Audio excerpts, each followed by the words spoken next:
3% এর বেশি 3% ইনক্রিজ যখন আপনার এনপিএ হবে, মনে হতে হবে আপনার কোম্পানি এবার ডাক্তার দেখানো প্রয়োজন, হেলথ একটু ডিস্টার্ব আছে। বুঝতে পারছেন? 3% এক্সিট হয়ে গেলে আপনার কোম্পানি হেলথ খারাপ। 7% চলে যায়, কি হবে? ইয়েস ব্যাংকের নাম শুনেছেন? ইয়েস ব্যাংক কি হয়েছিল শুনেছেন? প্রত্যেকে জানেন, ক্র্যাশ করে গেছিল গভর্নমেন্টের হস্তক্ষেপে। এবং আমাদের ইন্ডিয়াতে আরবিআই এত স্ট্রিক্ট, এত ভালো, সমস্ত ব্যাংককে নিয়ে, আমাদের আরবিআই সমস্ত ব্যাংককে নিয়ে ইয়েস ব্যাংককে সাপোর্ট করে পাশে দাঁড়িয়ে তাকে তুলে ধরল, তাই না? ইয়েস ব্যাংক কেন 7% হয়ে গেছিল এনপিএ, ক্র্যাশ করে গেছিল, বুঝতে পারলেন?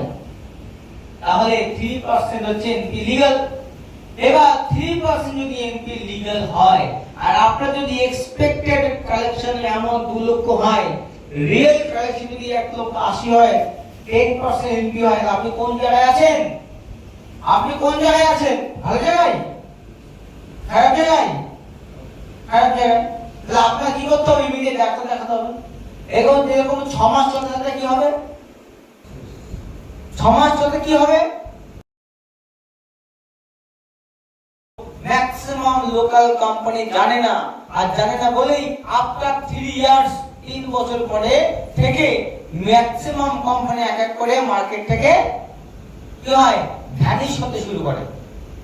বাস্তবটা তো আপনারা চোখে দেখছেন, চোখের সামনে ঘটছে তো আপনাদের।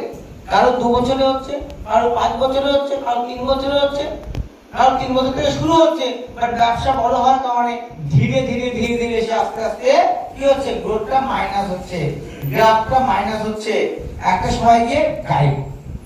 ফাইন্যান্স কোম্পানি প্রোডাক্টের মতো নয়, ধীরে ধীরে বন্ধ হয় না। Finance company, banking company, NBFC company, micro finance company, Nidhi কোম্পানির মতো কোম্পানি ধীরে ধীরে বন্ধ হয় না।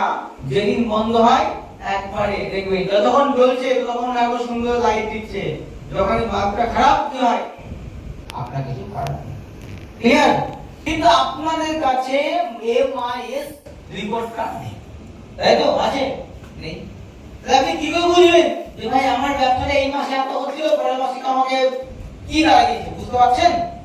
পারছেন বুঝতে? পারছেন না। 1 বছর হয়ে গেছে, বুঝতে পারছেন না। 1 বছর পরে বুঝতে আর কি হবে তখন? পরিস্থিতি বুঝতে পারছি আমি কতটা ক্ষতিকারক হতে পারে, বুঝতে পারছেন? কতটা ক্ষতিকারক হতে পারে এই জন্য প্রতি মাসে এই এমআইএস রিপোর্ট নিয়ে এমপ্লয়ের সঙ্গে বসতে হবে।